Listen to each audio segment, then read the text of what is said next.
sending a copy of the recording out to you at the end of this, sometime this afternoon, as well as a copy of the slide deck. You may click on the webinar screen to enable audio.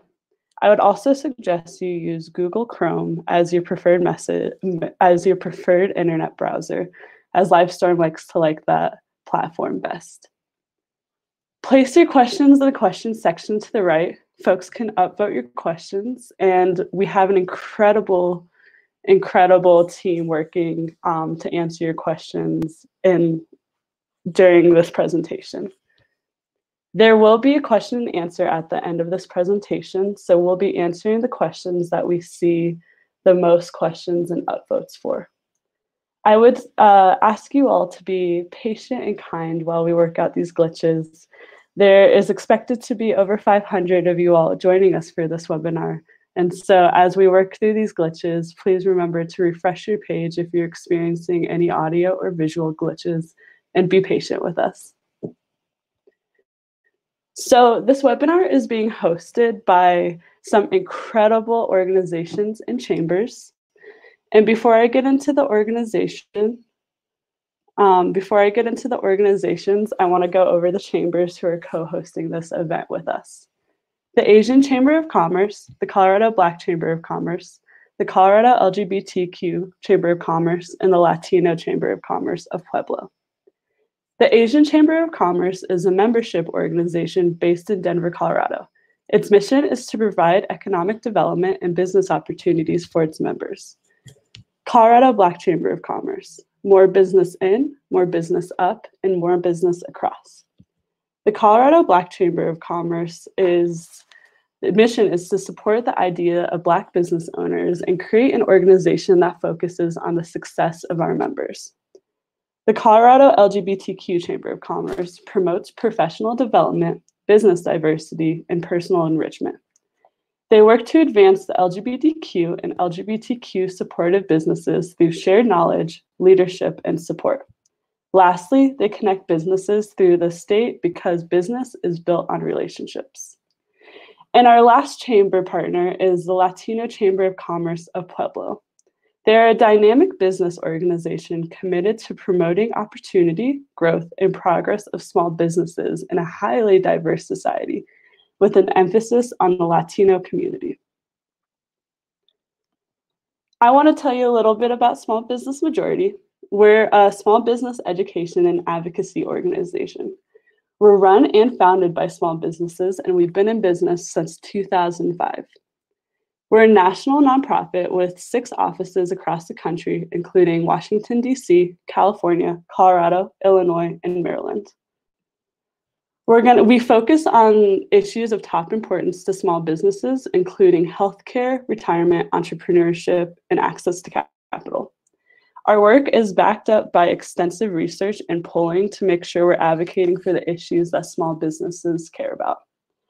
Our online resource hub is located at venturize.org, and we'll cover that at the end of this presentation. Next, I'm going to introduce you to the hosts who are co-partnering with us, and I'm going to pass it over to Jordan from Good Business Colorado. Hey, Jordan. Hi, Lindsay. Thanks so much. And thank you to everyone for joining us this afternoon. So as Lindsay mentioned, my name is Jordan Pruszinski, and I serve as the Director of Membership with Good Business Colorado. Good Business Colorado is a statewide, nonpartisan business association of over 200 values-driven businesses from across the state. All of our members are committed to building a prosperous, equitable, and sustainable Colorado. Our members know that they have a role in shaping public policy that impacts our communities and our businesses. We challenge the lines of partisanship and lead with our values. If you'd like to learn more about us or check out our list of COVID-19 resources for businesses, you can head over to our website, goodbusinesscolorado.org. And for now, I'll go ahead and pass it on to Tyler with the Bell Policy Center. Hi, this is Tyler Jekyll. I'm the Director of Policy and Research at the Bell Policy Center. And we're a policy think tank and advocacy organization focused on economic mobility for all Coloradans, really covering issues from everything from early childhood education to larger tax reform.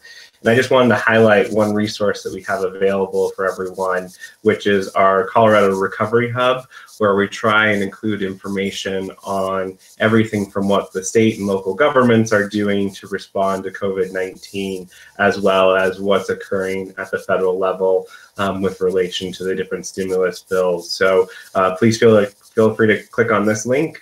You can go to our website at www.bellpolicy.org, and there'll be links to it there as well. So with that, I'm going to turn it over to Hunter to talk about what's going on at the federal level.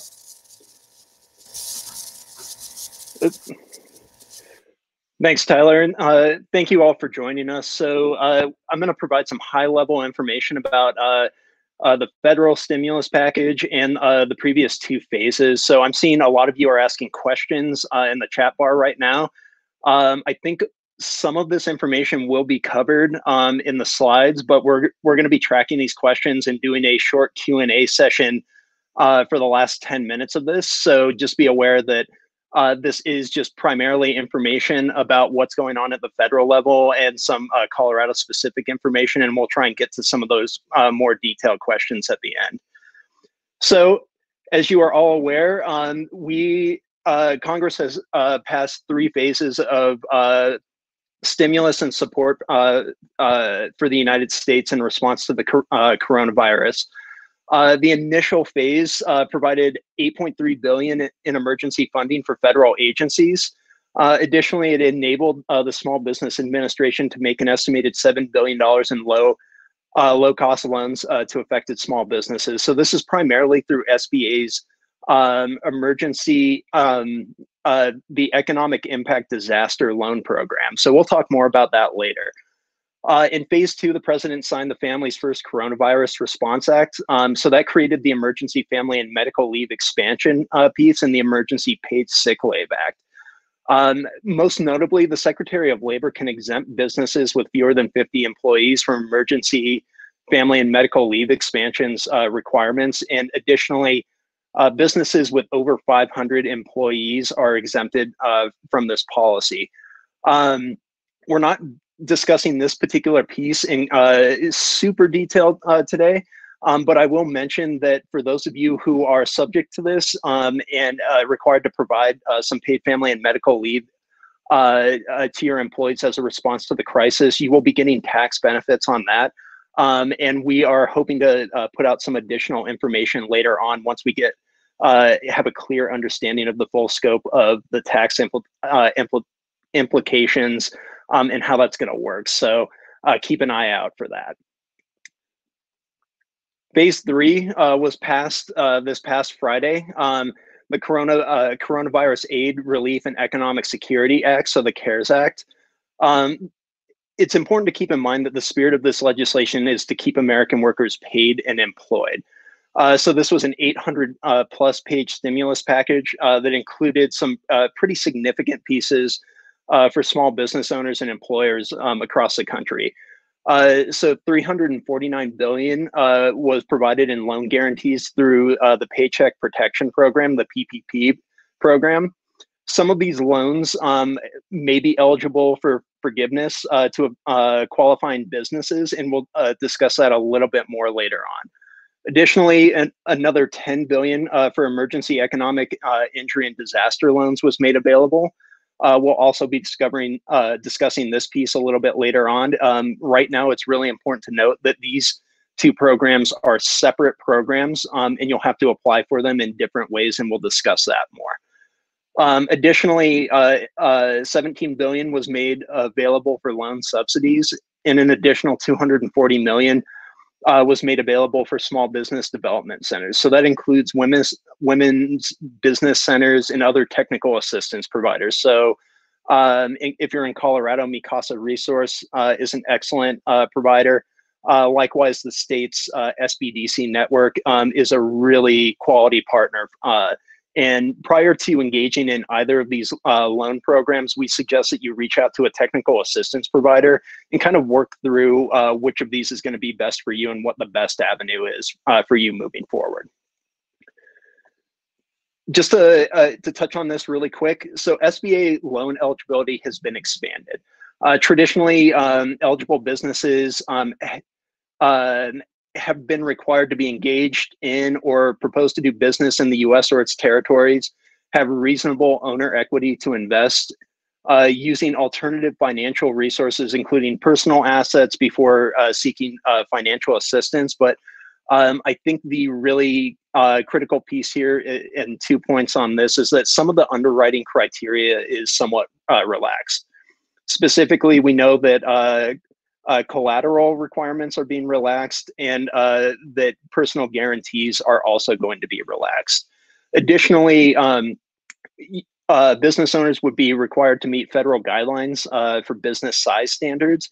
That particular piece has also been relaxed along the lines of particular industries. So historically, franchises have not been available or been able to access SBA loans for failing to meet size criteria. Particularly in hospitality, food and restaurant, these size standards have been relaxed to ensure that adequate financial support is going out. So when you get this, the slides later on, I would suggest, if you're operating a franchise or in the hospitality industry and haven't historically been able to access these loan programs, that you check this link and look at the businesses that are now being allowed to access this program. So an overview of the Paycheck Protection Program loans. So $349 billion has been allocated for this. The loan rate has not been increased, so it has always been $10 million, capped at $10 million. They are currently using the SBA 7A loan program infrastructure to distribute these funds. So that means you're going to have to find an accredited SBA 7A lender to be able to access this money, and you will have to go through a pretty standard underwriting and loan application process. For pieces of the loan that are not forgiven, the rate is going to be capped at 4% and fixed for 10 years. And these loans are only applicable for businesses with 500 employees or less. So that includes full-time, part-time, and other status. And again, for those of you who have traditionally been unable to access the 7A program, I would check those size standards and where the federal government's increasing its access, just to make sure that the loans are applicable to you and that you can access them. Some of the forgiveness features here include up to 8 weeks of payroll based on employee retention and salary levels. So on the salary levels, employee owner compensation over $100,000 is not eligible for a payroll expense. So that means if you're making over $100,000, as we read it, only the first $100,000 is forgivable under this. Additionally, some of the expenses that you could use the money for with the loan proceeds, but that are not forgivable, just to reemphasize, will carry a 4% interest rate and a 10-year amortization schedule.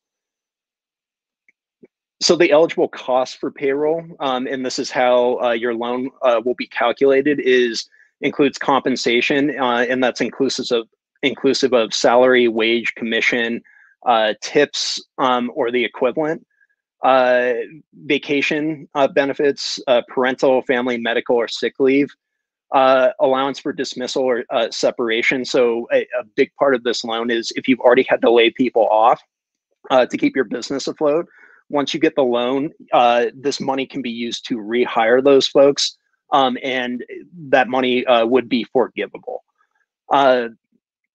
So payments required for group health plans and benefits would also be included in these loan programs. So it's really important, again, going back to the spirit of the law, that it's not just that we're keeping folks employed, but that we're also continuing in ensuring these folks have access to employment benefits. Likewise, retirement benefits are also included in this. And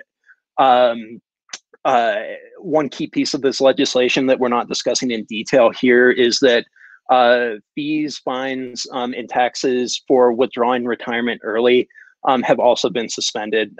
So just keep that in mind. Additionally, state and local taxes assessed on compensation on payroll would also be included in this. So your allowable uses of proceeds are just about everything. So payroll costs, payment of interest on mortgage obligations, but not including prepayment or payment of the principal, rent, utilities, and interest on other debt obligations are also an allowable use. And that's really important. If you've already applied and taken out a disaster assistance loan, you can use this money to cover some of that debt. The application process here is, again, pretty standard for traditional underwriting, although they have relaxed some of that criteria. You will have to find a 7A lender. And I believe the state of Colorado is currently updating its list of qualified 7A lenders, but we have some resources identified here for you to just reference if you're looking for a lender. I think the important piece to note here is that rules for this are still being written. So the rules will be written, they'll issue guidance, and then they'll begin implementing loans. We have here that it may take weeks, but it's also our understanding that they are planning on announcing this loan program tomorrow, which means that if you are working with a qualified 7A lender, they could be able to issue those loans in the very near future. Although historically, underwriting for the 7A loan program has taken quite a bit of time in the past. So the other important piece of this is how your loans are calculated.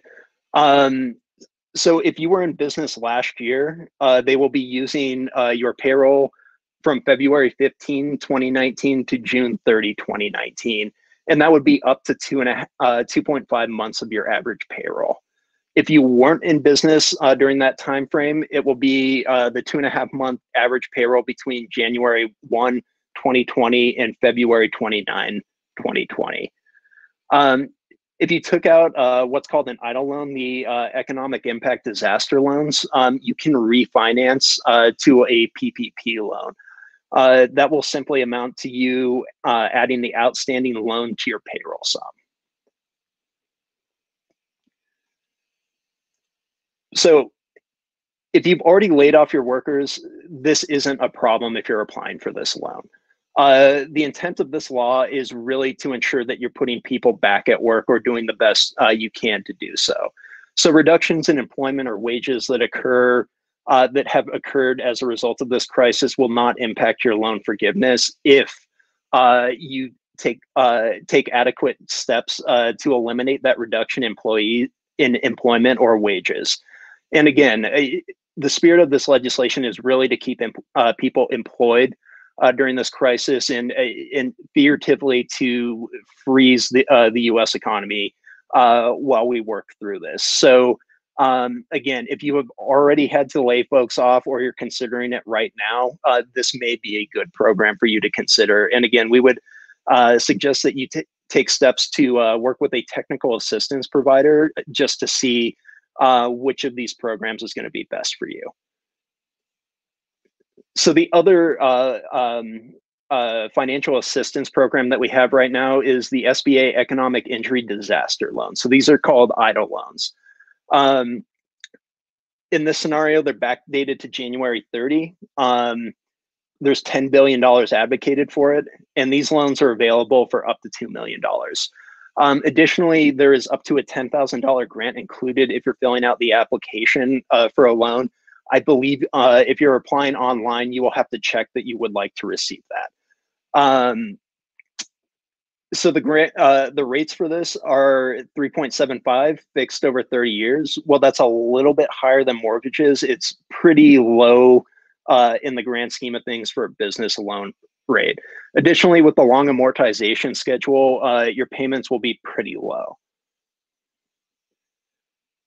A key distinguishing piece to the EIDL loans versus the 7A loans is where the 7A loans are using existing private bank infrastructure to issue those loans.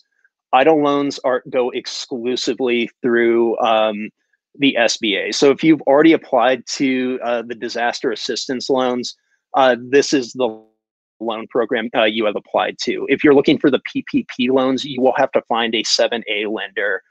So to give you a sense, if you are in Colorado, Colorado Lending Source, I believe, is a certified 7A lender. I believe Wells Fargo is also a 7A lender, just to give you a sense here. These loans are issued through a federal agency only. And SBA expects these decisions to be made within 2 to 3 weeks, and that's traditionally the timeline. There are paper forms, so you can apply for these through the traditional paper document. If that's not an option, you can also apply online. I know there have been some issues with SBA's website, considering pretty much every business owner in the country is experiencing this disaster at the same time. They are currently working through that, and again, there could potentially be a $10,000 loan available, or grant that is available to you if you go through this program. You will have to indicate that you would like to participate in that. So just some a side-by-side comparison with the Paycheck Protection Program, a $10 million cap on the loans. And I think the piece to remember here is that you're going to, not everybody is going to be eligible for up to $10 million on this. At 2.5 times your payroll for an 8-week period, if you do exceed the $10 million cap on your payroll estimates, they're going to go with the lower amount. So if you exceed 10 million, they're going to give you 10 million. If you're below 10 million, they're going to give you less than that. A sizable portion of these loans can be forgiven, and the pieces that are not forgivable are capped at 4% interest over 10 years. Critical piece for both of these, the requirement that you have been in business for 1 year is waived on both counts.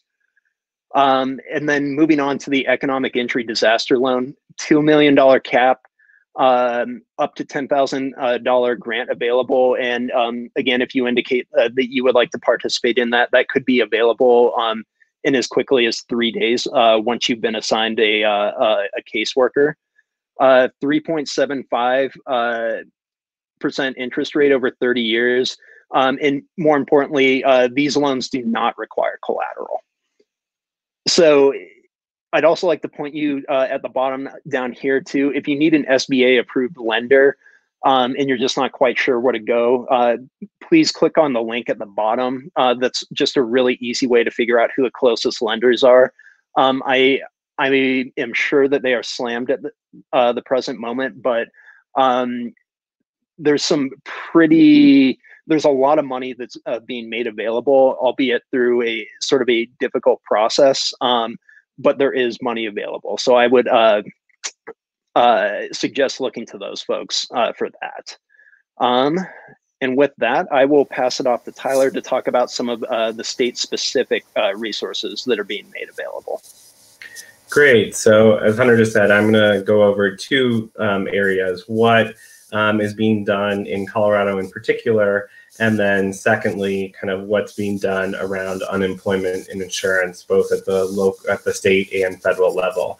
But before doing that, I just want to kind of go over where the powers kind of to do this are coming from. And as all of us are under a stay-at-home order, we know that these powers can be pretty broad, but I also just want to highlight that they are limited. So where the governor's actions are really occurring are under kind of the governor's ability to make existing rules, so to interpret statutes and make new rules. So a lot of agencies have been creating emergency rules as a part of kind of that function.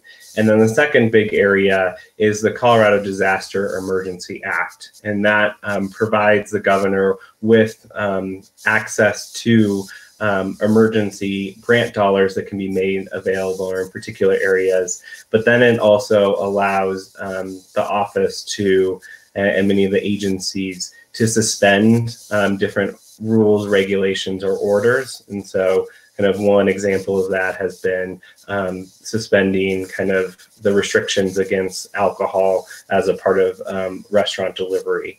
And I want to highlight these because with the legislature not in session or kind of just under the same rules that we are, these are mainly the powers that can be enacted right now. So a lot of the work is going on at the governor's office, and they both affect kind of Colorado's policy, but they also interact with different federal rules. So by the governor declaring a disaster, we make different funding sources and different rules available for our communities in general. So going over some of the particular areas, really focusing on small businesses, as Hunter went over a lot of the emergency loans. Those were made available because the governor's office applied to the Small Business Administration for a statewide disaster declaration. So that was really an important step in making sure that these loans were made available for businesses across Colorado. Another key thing they've been working on is really working with state chartered banks. So not all banks, but state chartered banks, to try and suspend foreclosures and also allow for forbearance on certain loan payments, especially related to small businesses and commercial property. They did so as well for for rental properties.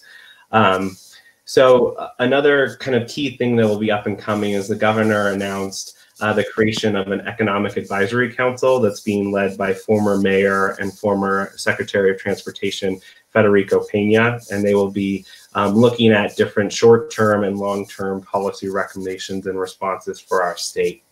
The second big area is around sick leave, and I just want to, before diving into Colorado, just also mention that as a part of the Family and Medical Leave Act that was passed at the federal level, there's additional kind of paid sick time that is being made available through that, and that is up to the 80 hours for businesses, for employees at businesses below 500 employees. And through this act, they're actually providing tax credits to businesses to pay for that paid sick leave that was that might be being utilized. At a state level, the governor did a state mandate for paid sick leave for certain sectors. So you can see them here. It's for leisure and hospitality, food services, retail, sell groceries, childcare, education, and then a lot of healthcare industries, particularly related to nursing home care, home health aides, people really working on the direct lines. And it's 4 days of leave for people with symptoms. It used to be for people who were getting a test, but since tests aren't as readily available as we need them to be, they changed the rule to allow it to be for people who have recommendations from a healthcare provider to quarantine or isolate. And if you have any questions about kind of, is my business covered under one of these categories, please go to the Colorado Department of Labor and Employment websites, and I have some links later in this. They have kind of provided an FAQ about what businesses they believe are covered under this mandate to provide sick leave during this time period. So moving on to childcare, and this was a part of a bigger executive order. Often a lot of licenses are coming up for expiration right now, and this is true in childcare as well as liquor licenses and many other areas. So through executive order, they have kind of extended the expiration date for a lot of these licenses, particularly for childcare licenses. So businesses are still able to function under their pre-existing license. More dollars have been made available, both locally through the main source, which is the Child Care Development Block Grant, and then at the federal level, an additional $3.5 billion will be going towards this. Only a portion of that will be coming to Colorado, but that 3.5 is across the board. And then for people that are going to work or essential workers right now, there's an emergency child care system, and that is at a lot of community centers around the metro area and different community centers across the state. So please please check out those resources if you know of yourself or employees in need of childcare at this time period. On the commercial rent and residential rent and utilities, the governor's office has been instructing its agencies to work with many different lenders and financial institutions to stop evictions, foreclosures, and to provide forbearance on many different loans. They've actually limited the amount of state resources that can be put towards evictions and put $3 million to really help low-income families with rental subsidies during this time period. And then they've also tried to work with public utilities, and this has been primarily at the local level. Many utilities, either with their municipalities or districts, are agreeing not to suspend services so people aren't disconnected during this time period. If you haven't filed taxes already, you're in luck. The state income tax payments have been extended to July 15th, and this is similarly happening at the federal level as well. On healthcare, for people that have not been enrolled in healthcare, they opened up a special enrollment period. So if they missed the previous enrollment period, they can sign up for this special 15-day enrollment period to be able to access health insurance through the Colorado Health Exchange. And then the governor's office also is making sure that telehealth services and other types of copays are limited for existing insurance plans as people need to get testing and COVID-related treatment. So I'm just going to give a brief overview of what Colorado's done on unemployment insurance and then move to the larger topic. But in Colorado alone, as you probably know through reading the newspaper, in the previous couple of weeks, tens of thousands, almost close to 80,000 Coloradans have filed for unemployment insurance in the past 2 weeks. So it's put a big burden on the unemployment division within CDLE. So they were able to get more dollar resources and have been hiring up and really transferring a lot of staff to be able to work on actually administering claims moving forward. It's been a big focus of the governor to make sure that people are getting paid quickly. So we instituted a within 10 days of a receipt of filing that people are getting a paycheck. And as people probably know through unemployment insurance, there used to be a 1-week waiting period before people could actually start to receive benefits. They have gotten rid of that unpaid waiting period. So as quickly as they can, they will start to get people paychecks. For businesses, unemployment usually works through an experience rating. So based upon how many unemployment claims were processed for a business, premiums might go up in a particular year. CDLE has stated that the premiums will not go up based upon COVID-related layoffs or furloughs, and so it will not affect experience ratings moving forward so long as it's related to COVID-19. Another big piece is that under employment insurance, the CDLE would have to notify interested parties who might challenge unemployment campaigns. They have delayed that, so they're trying to process unemployment quickly, still allowing people to respond, but making sure that we can get dollars in the hands of unemployed individuals as quickly as possible. So the next key area is I just want to focus on a program that may be of interest to many of you. It's called the WorkShare program. And what this is really designed to do is to help supplement lost hours for employees who are able to retain employment. So if you're thinking you may need to lay off or furlough employees, please consider this. And what it does is it allows unemployment insurance to cover the amount of lost hours that are occurring.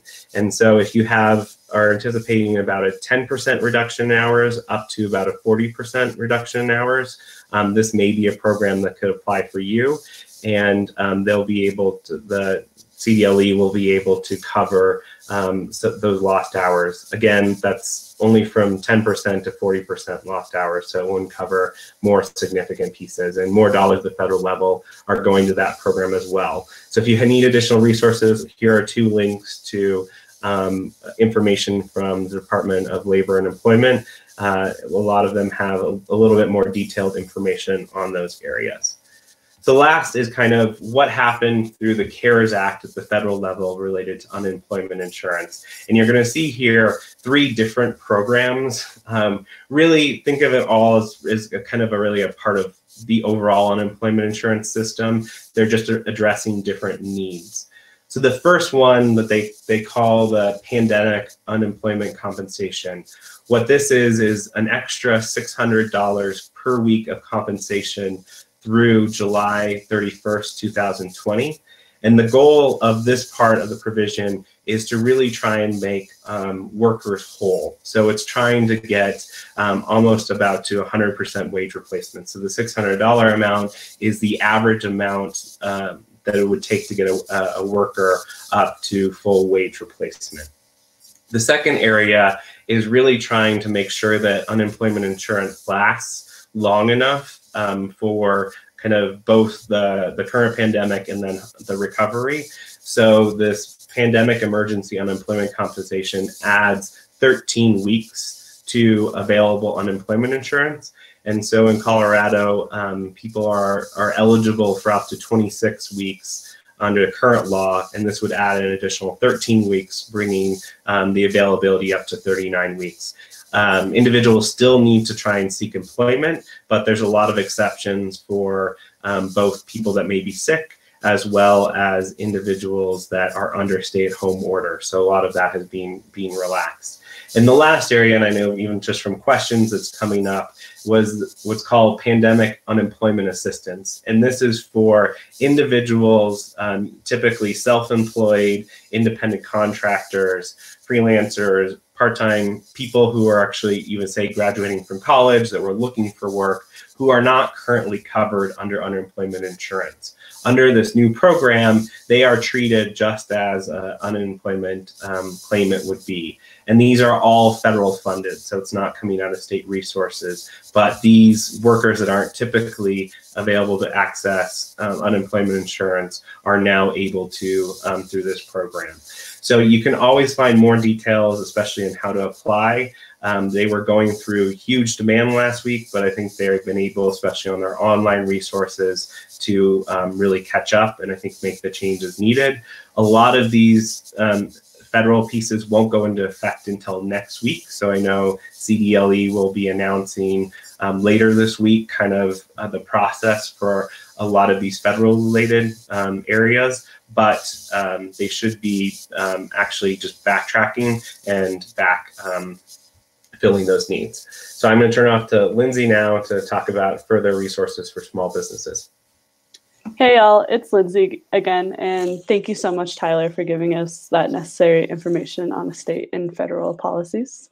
Before we jump into the question and answer portion, I really want to raise awareness about some predatory lending that might be occurring, especially during this pandemic.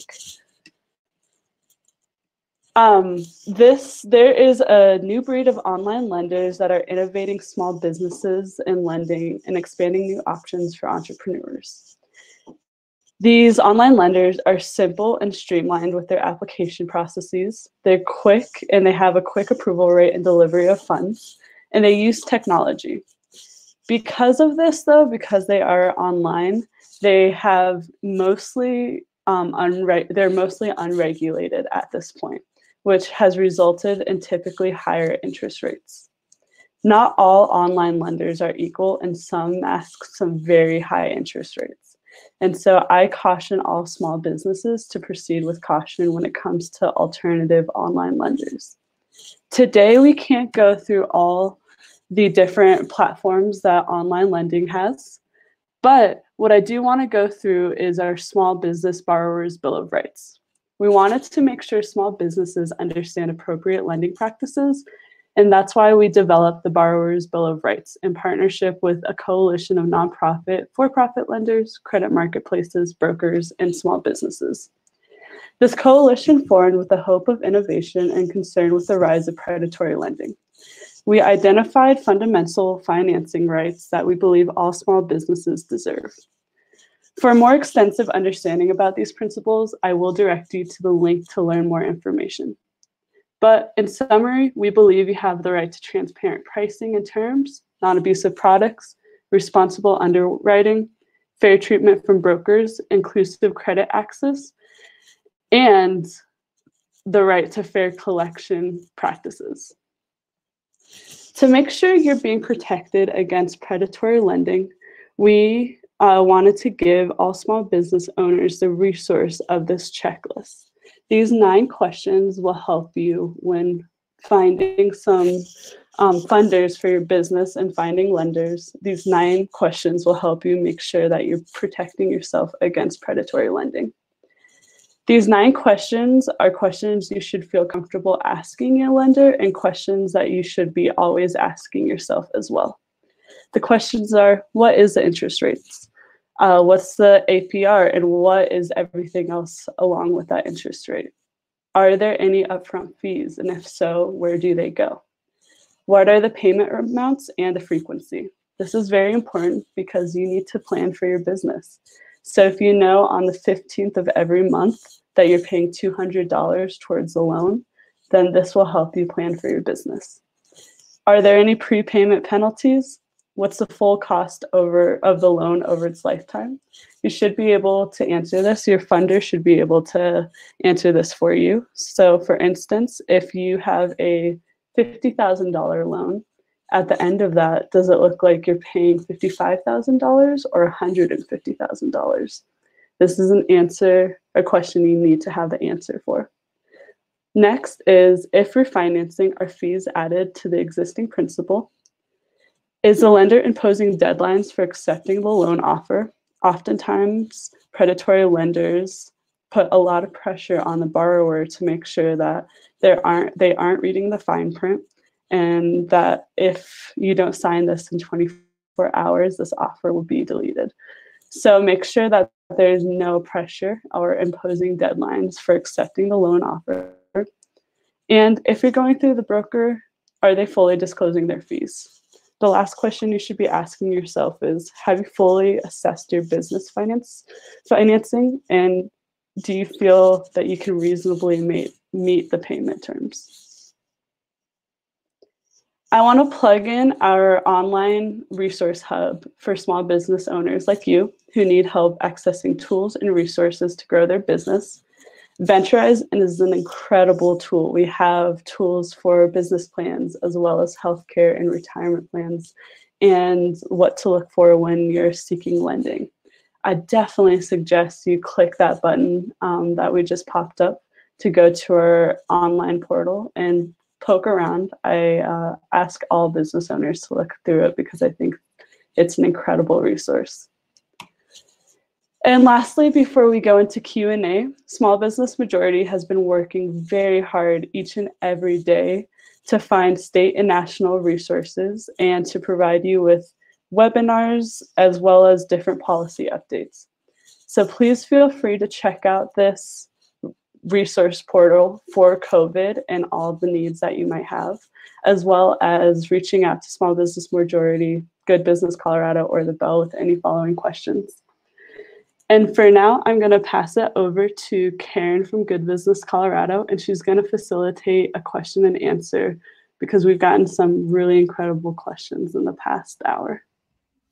Thanks, Lindsay. Hey, everyone. I really appreciate folks spending some time with us this afternoon. I can imagine that for many people on this training, our heads are all kind of swimming. There's a lot of information coming hard and fast right now. So just wanted to say that, we are here as ongoing resources. This is not a one-stop shop. So Small Business Majority, Good Business Colorado, certainly the Bell, we are all here for ongoing resources, and we do anticipate a lot of additional trainings along this line, where we even do deeper dives on some of this. We know it's a ton to digest, so please just keep in touch with us. Here's our contact information. You have our websites, so you can just stay in touch about future trainings, because we anticipate needing to do a lot of deeper dives on some of this content. So today we mostly talked about federal and state, pretty high level overview of things that are coming down. But I also did want to mention that there are local government resources as well in terms of both loans and grants. So depending on where you live, I would say, we know Denver has launched an emergency grant program. Wheat Ridge has, Colorado Springs has. So we don't have a full state inventory put together, but a lot of our localities and municipalities are also offering various financial assistance programs to small businesses. So I do want to encourage folks to also take a look at what's happening at the local government level as well. So I want to jump into some of the questions and answers. This is definitely an engaged group, and we've been seeing a ton of dialogue in the chat box. So thank you for that. But I also want to say that full guidance on some of this is still pending, and that's why I said we really are here to be an ongoing resource, and as rules are being developed, as we're seeing more guidance come, we certainly want to provide some updates. So I'll just go ahead and start with a few questions that I've been seeing, because we see different, with the CARES Act, different federal programs being about kind of coinciding with existing programs. Was wondering if one of our presenters wants to distinguish a little bit between the 7A and the PPP loans, make that distinction of where we see the different loans. Sure. So it's a pretty straightforward answer. So the PPP loans are being offered using the 7A infrastructure. So just so folks are aware, SBA 7A loans are basically the small business lender of last resort. So in order to qualify for a 7A loan historically, you would have to exhaust all other lending options and then personal capital and other options before applying for this loan. With PPP, they are using that 7A infrastructure, but loosening the underwriting criteria. So namely, you don't have to go find other lenders or options first. I think there's just widespread recognition across the board from policymakers that that's just not going to be an option for everybody. So basically, there's not a whole lot of distinction between the two, other than the underwriting criteria is relaxed, namely that you won't have to provide the same type of collateral that you historically would. You wouldn't have to provide a personal guarantee in the same way you had historically. And additionally, you don't have to be in business for a full calendar year prior to applying for the loan. Additionally, I did want to flag one other piece that is unique about this too, is that independent contractors, self-employed individuals, are eligible for the PPP loans, and I believe I'm not entirely certain, but I do believe they are also eligible for EIDL loans as well. So keep that in mind. They're trying to cast as broad of net as humanly possible to make sure that funds are available to the businesses that need them right now. Thanks, Senator. So kind of a related follow-up question that I've seen folks ask a lot, because there are essentially sort of different loan products available through the federal government right now. Can you talk a little bit about whether folks can apply for both? Can they have both? Can you roll one loan into another? So sort of that, what does this look like if you're filling out applications or you're wanting to explore both the emergency disaster loan and the PPP loan? Sure. So as it stands right now, you can apply for both. And so if you've already, one of the available uses of the PPP loans is that you can pay down some of the debt if you've already taken out a disaster assistance loan. So in so many words, you're not going to be penalized for applying for one or the other. The one piece I will throw out there, and where we're a little bit unclear and still awaiting guidance is how credit scores are going to impact the PPP underwriting process. So if you've taken out a disaster assistance loan already, or you're having some credit issues, which is pretty typical of small business owners, especially if you're in the earlier stages of your business, it's really unclear how that is going to impact underwriting for these loans at the present moment. But we're hoping to follow up with this webinar with additional information on that as we receive it. Awesome, thank you. And just one more sort of related question in this space around overlapping loans. So a couple of folks mentioned that they already have SBA loans that they maybe took out, several years ago or a few years ago. They're still paying on it, but because they already have an existing SBA loan, would they be eligible for additional loans that have now become available? Yes. So a key piece, when you for those folks who are looking at these slides after this presentation. A key piece of what you can use the PPP loans for is to pay down existing debt on a regular schedule. So in so many words, you can't take out a PPP loan to pay off the remaining balance on your mortgage, but you can use it to stay up to date on your regular payments, and likewise with rent. The same applies to your other debt obligations too. So if you have an existing loan, as long as you're keeping your regular payments, that would be a forgivable expense under these. So that's a great segue. We did have questions specifically wanting to dive a little bit more into what are forgivable expenses. So maybe we could spend a little bit of time talking about that. One question was around commercial property taxes. Is that a forgivable loan expense with the guidance that we currently have? From my understanding, and again, this is at a very high level, and we're waiting on additional follow-up. I think the current read on this looks like commercial property expenses would fall under that forgivable piece, in the sense that, for instance, if you're paying off a mortgage, if you own the property, your property, commercial property taxes included in that mortgage payment. So yes, in that regard, it would be a forgivable expense. I do believe that there's going to be at least several other variations of how taxes are paid at the local level, how you're managing your property. And unfortunately, we just don't have very detailed guidance on what that's going to look like at the present moment. Yeah, I think there's going to be a lot of information, coming out over the next week or two, since all of this launched pretty quickly, and I think there's a lot of scrambling to put it in place. But additional questions around sort of the payroll calculations. So, are there sort of prohibitions or distinctions around full-time versus part-time employees versus contractors? Can all of those be considered as payroll expenses?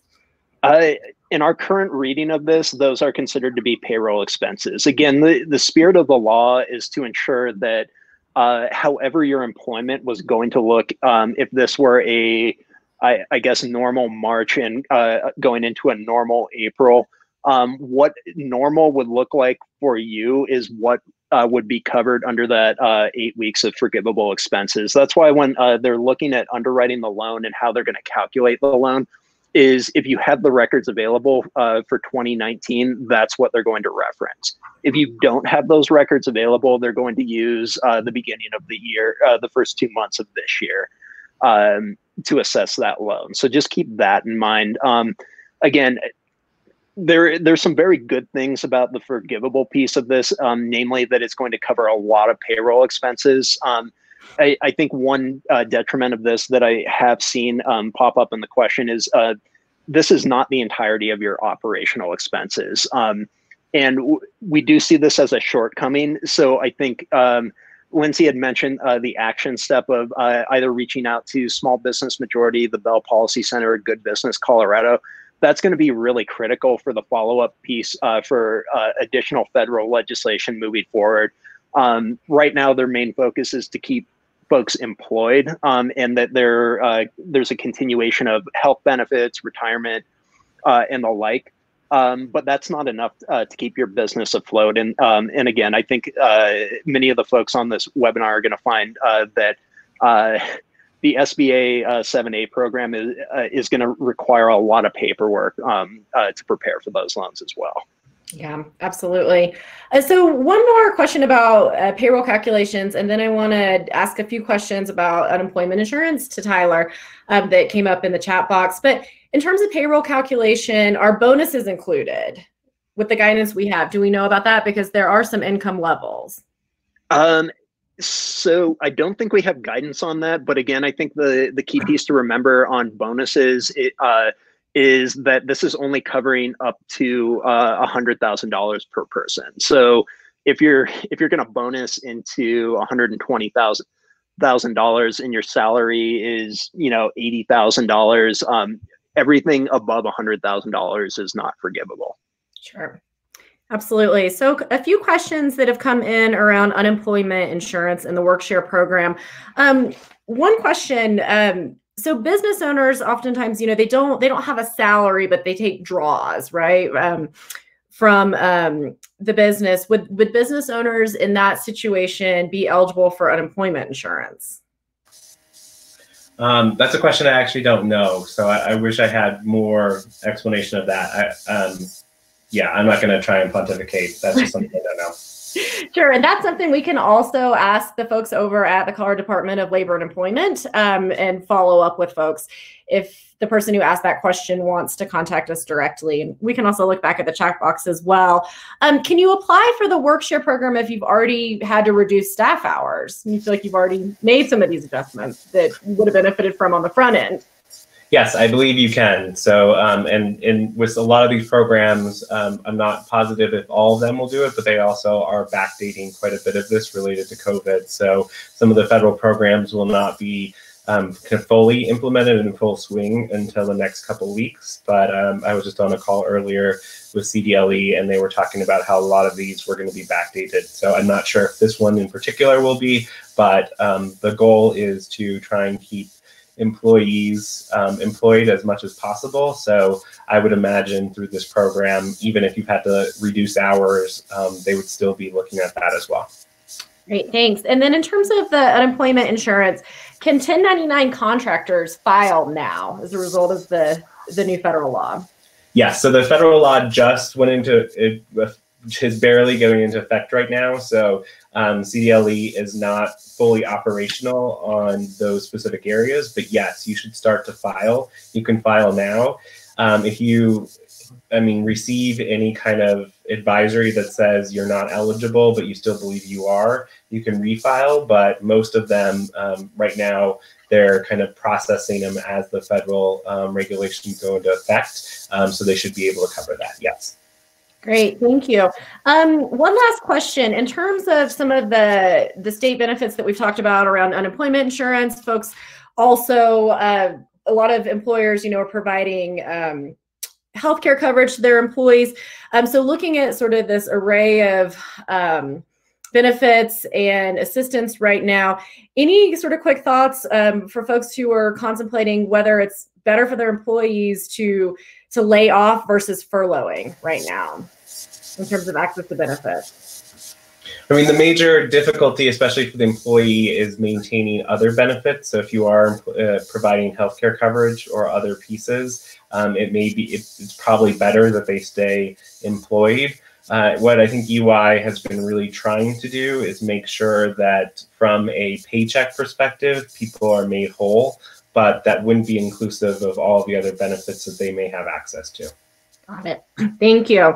So for folks who joined us this afternoon, we are about at time. I feel like we covered a lot of content, but it was pretty a wide overview. We're able to get super deep into a lot of this content, but that's where I really just want to stress that we would love to stay in touch with folks. We're anticipating ongoing trainings.